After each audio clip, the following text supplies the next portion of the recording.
Some ideas start as a whisper, a little tickle in the back of your mind that won't let go. That's how it began for me. Swing party. Not the kind with playgrounds and rusty chains, but something secret, something bold. A night where the rules of suburbia get left at the door, and people like me, tired of PTA meetings and watered-down book clubs, get to feel alive again. I hadn't done it yet. Hadn't even told anyone. But the seed was planted, and by God, it was growing fast. It was late August, one of those nights where the heat sticks to you like a second skin. I was sitting on my back porch, gin and tonic sweating in my hand, staring at the fireflies blinking in the yard. Life had gotten too quiet lately. Divorce papers long signed, kids off building their own messes, and me rattling around a house that felt more like a museum than a home. I'd always been the one to shake things up. The friend who'd drag everyone to karaoke at 2 a.m. or convince the gang to crash a wedding for free cake. But this was next level, even for me. The idea hit me a few weeks back, over brunch with Janet and Debbie. We were 3 mimosas deep, laughing about how our exes thought they'd traded up when they left us. We should do something wild, I'd said, half joking, swirling the orange juice in my glass. Something they'd never expect. Janet's eyes lit up, and Debbie smirked, leaning in. Like what? She pressed. I paused, then threw it out there, a swing party. Couples, cocktails, a little chaos. Nothing too specific, just enough to make them choke on their brunch. They laughed, but I saw it. The flicker of curiosity. Since then I couldn't shake it. I started dreaming about it. Where it'd be, who'd come, how it'd feel to pull it off. I didn't want it in my house. Too close, too risky. Neighbors would talk, and the last thing I needed was Karen from down the street banging on my door with a petition. No, it had to be somewhere else. Somewhere hidden. That's when I remembered Pine Hollow Forest, a clearing I'd stumbled on years ago during a hike. Buried deep in the trees, far from prying eyes, it was like nature had built me a stage. I could see it already. Fairy lights strung up, music drifting through the branches, a cooler of drinks keeping the night loose. I hadn't told anyone yet, not really. But I'd started dropping hints. Casual texts to the old crew. Mark, a smooth-talking guy I'd met at a wine tasting. Sarah and Greg, the gym rats who lived for a challenge. Tom and Janet, married forever but always up for a laugh. What if we did something crazy? I typed, tossing in a winking emoji. Replies came back. Define crazy. Your trouble. I'm listening. Each one fueled me more. I pictured them showing up. Nervous, excited, clutching bottles of bourbon or cheap wine. Maybe even Debbie's new boyfriend. That cocky kid with the tattoos. Tagging along just to stir the pot. That night on the porch, I pulled out my phone and scrolled through the list. 20 names. 10 couples, give or take. People I'd known for years, but who'd looked different under a moonlit sky. Away from fluorescent lights and polite chit-chat. I could feel the tension already. The kind that hums in your chest when you're about to leap off a cliff. What would they say when I finally spilled it?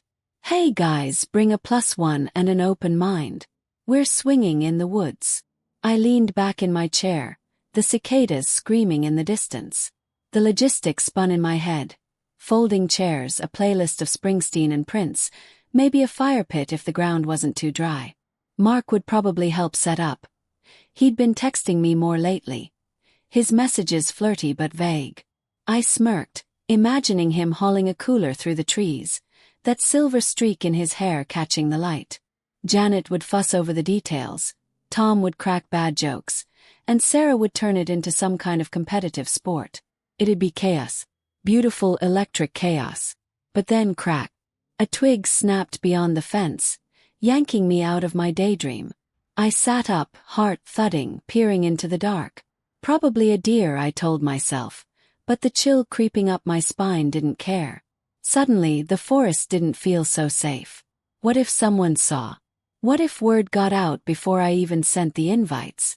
I shook it off, downed the rest of my drink, and laughed at myself. Paranoid already, and the party was still just a spark in my brain.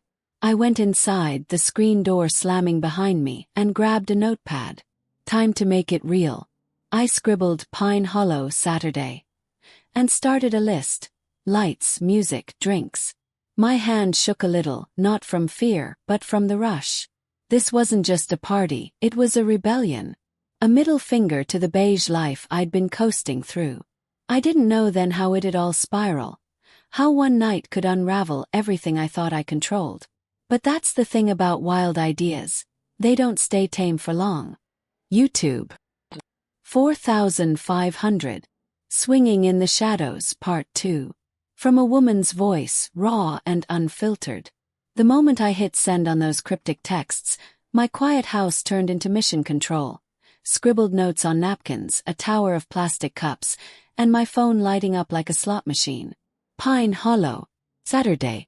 9 p.m. Bring a +1 and something to share. Trust me. That's all I gave them. No roadmap, just a tease. By nightfall I had 18 yeses, a few "what's the catch?" replies, and Janet's nervous, "this better be good."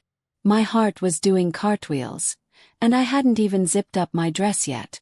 The week was a whirlwind. I dug out folding chairs from the garage, snagged fairy lights from a clearance bin, and roped Mark into bringing his fancy speaker, the kind that could wake up a neighborhood.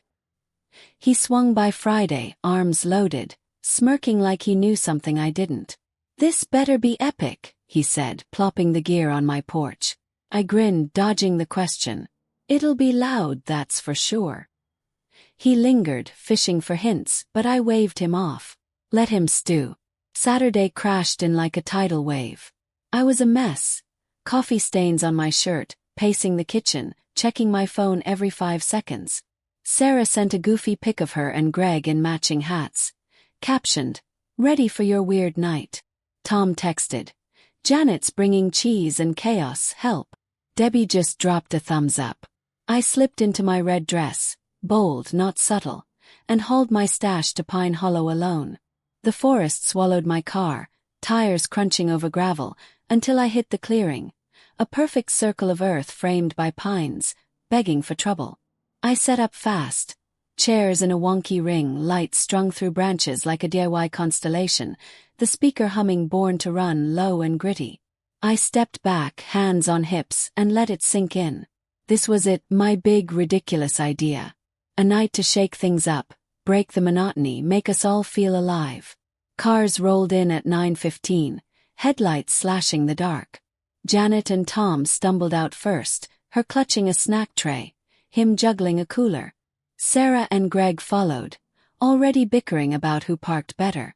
Debbie showed up with Jake, her new guy, who looked like he'd rather be anywhere else. Mark pulled in last, dust swirling, and gave me a nod. "Nice hideout," he said. "What's the plan?" Shrugged.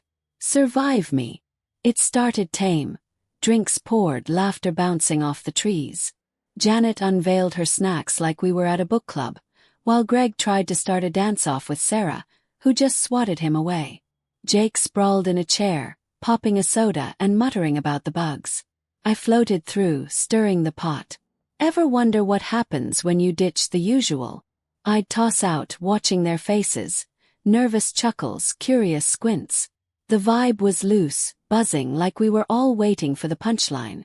By 11 the night took off. The playlist hit Sweet Home Alabama, and Tom grabbed Janet for a twirl, knocking over a cup in the process. Sarah and Greg started a silly game of tag around the chairs, her squealing as he tripped into a bush. Debbie dared Jake to climb a tree, and he actually tried, branches snapping under his boots. I laughed, spinning with a drink in hand, feeling like the ringmaster of this glorious mess. Mark stayed close, tossing me a grin. "You're trouble," he said. "Always," I shot back. For a minute it was golden, loud, wild hours. Crack. A branch snapped, loud and sharp, beyond our little circus. I stopped mid-twirl, drink sloshing. The music chugged on, but heads turned, eyes wide. "What was that?" Sarah asked, untangling from Greg. He squinted into the trees. "Squirrel," he guessed, but it sounded weak. Another crack, closer, heavier. My pulse spiked. This wasn't wildlife. This was footsteps. A flashlight beam cut through the pines, pinning us in place. "Who's there?" Tom yelled, puffing up like a hero. No answer. Just boots on gravel, the light swinging nearer. Janet grabbed my arm, whispering, "This your surprise?" I shook my head, throat dry. The beam hit me square, and a figure stepped out, tall, uniformed, his voice rough as bark. Whose idea was this? I raised a shaky hand, my red dress screaming guilt. He glared, badge glinting.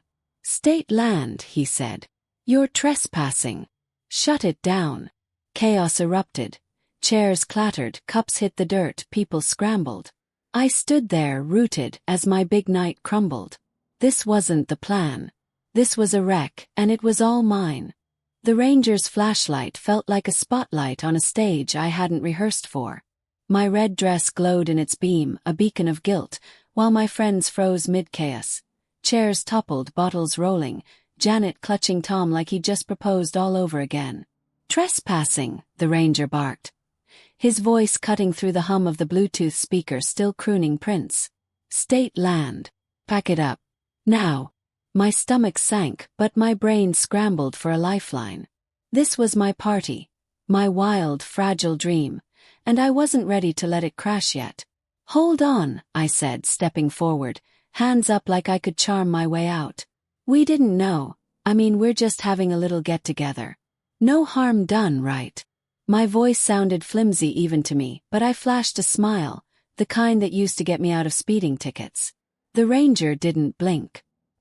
His face was all hard lines and zero patience, like a man who'd seen one too many campfire excuses. "Lady, you've got 10 minutes before I start writing fines," he said, pulling a notepad from his vest. "Move." Panic hit like a wave. Sarah yanked Greg toward their car, muttering something about never trusting my ideas again. Debbie's boyfriend, Jake, grabbed a chair and bolted for the trees, yelling, "I'm not paying for this." Mark stayed close, his hand brushing my arm. "We've got this," he whispered, but his eyes said otherwise. Janet whimpered, "I told you this was nuts," as Tom hustled her toward their SUV, tripping over a cooler in the process. The fairy lights flickered, mocking me, as my perfect night unraveled faster than a cheap sweater. I took a breath, adrenaline buzzing. "Okay, everyone, let's just calm down. Grab your stuff, we'll figure it out." My voice cracked, but it worked. They moved, grumbling, stumbling, piling into cars. The ranger stood there, arms crossed, watching us like a hawk. I turned to him, desperate. "Look, we'll leave. No trouble. Can we skip the fines? Please." He squinted, then grunted. 9 minutes. Progress, maybe. We cleared out fast. Chairs tossed in trunks, bottles shoved in bags. I yanked the lights down, their wires tangling in my hands like a metaphor for my life. Mark hauled the speaker, his jaw tight. "Next time, pick a backyard," he muttered. I shot back. "Next time, bring a lawyer." He smirked despite himself, and for a second I felt a flicker of control. But then silence. Too much silence. The ranger's flashlight was gone. I spun around. So was he. "Where'd he go?" Sarah hissed, peering into the dark. Greg shrugged, tossing their flannel jackets in the car. "Probably calling backup. Let's bounce." But something felt off. The forest was too still. No boots, no radio crackle. Just us, panting and wide-eyed, surrounded by trees that suddenly seemed taller, closer. "He didn't even take names," Janet said, her voice small. Tom frowned. "Maybe he's letting us off." I didn't buy it. My gut twisted, that same prickle I'd felt on the porch nights ago. "Let's just go," I said, shoving the last of the gear in my trunk. Engines roared to life, tires spitting gravel. Mark climbed in beside me, and we peeled out, the clearing shrinking in my rearview. The drive was quiet, tense, his fingers tapping the armrest. "That was close," he finally said. I nodded, gripping the wheel. "Too close."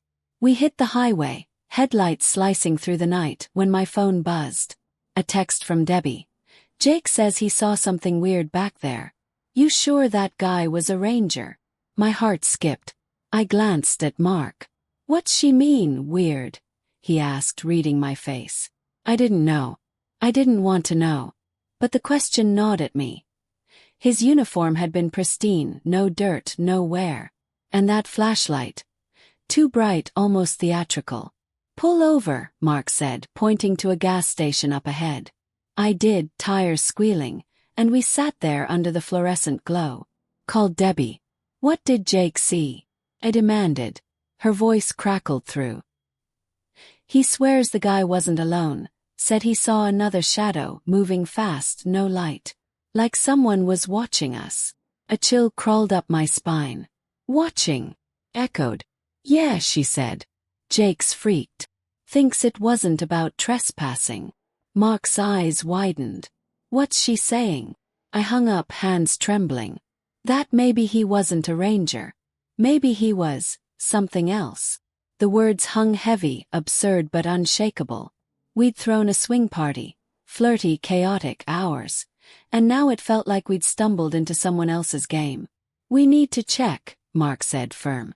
"Tomorrow. Daylight. See if he left anything behind." I stared at him, my rebellion souring into something darker.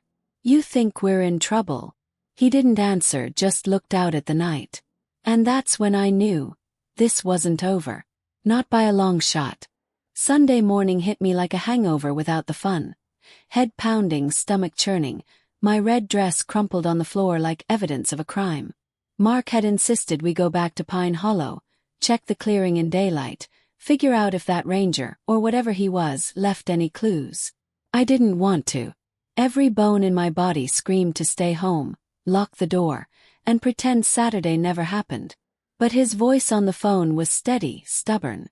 "We need answers," he said. So I went. Biggest mistake yet. The forest looked different under the sun.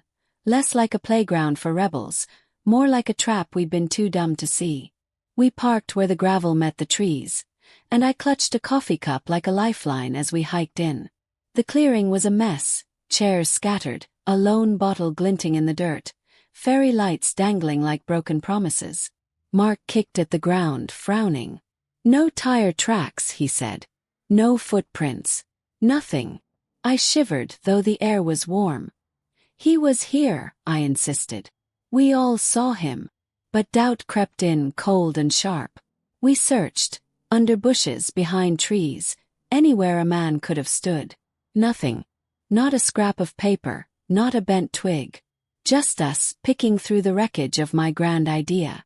Then Mark froze, pointing at a pine near the edge. "Look." Carved into the bark, fresh and jagged, was a symbol. 2 crossed lines like an X with a circle around it. My breath caught. "What is that?" I whispered. He shook his head. "Not a ranger badge, that's for sure." My phone buzzed. Janet, texting a blurry photo. "Found this in my purse," she wrote. It was a Polaroid, slipped in somehow. The clearing, us laughing under the lights, taken from a distance. My face went numb. "Someone was watching," I said, showing Mark. His jaw tightened. "Not just watching. Stalking."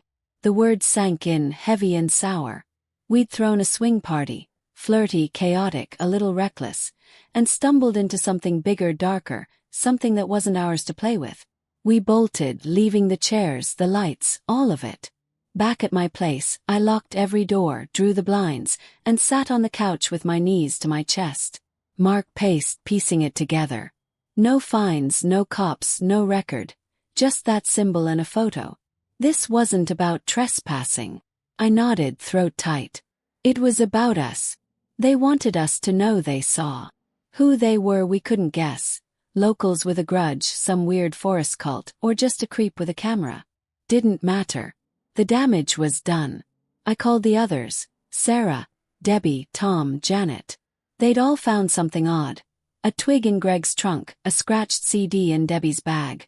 Jake swearing he heard whispers on the drive home. "We're done," I told them. "No more nights like that. Ever." They agreed, voices shaky. Janet cried. "I just wanted a fun story for once." I laughed, bitter. "Oh, we got a story. Just not the one we wanted." That night, alone, I poured the last of the gin and stared at the wall. The swing party had been my spark. A chance to break free, feel bold, shake off the dust of a life too quiet. I'd pictured laughter, stolen glances, a secret we'd all carry with a wink. Instead, I'd dragged my friends into a nightmare. Caught, exposed, marked by something we didn't understand. My hands shook as I traced that symbol in my mind, the Polaroid burning a hole in my purse. Here's the truth, straight from me to you. It was the worst idea I've ever had. Down. I thought I could orchestrate chaos, play Queen of the Wild, but all I did was open a door I couldn't close. We got lucky, no cops, no arrests, but the weight of that night clings to me like damp earth. I see shadows differently now. Hear rustles that aren't there. And my friends. They're spooked, trust fractured, looking at me like I'm the one who carved that X. So listen close, don't do it. Don't chase some thrill in the dark. Don't think you can outsmart the unknown. Swing parties, secret nights, whatever you call them, they sound fun until they're not. I regret every second of it, every text I sent, every light I strung. I'd give anything to take it back, to stay on that porch with my gin and my fireflies, safe in the ordinary. This isn't a brag or a laugh. It's a warning. Trust me, I learned the hard way.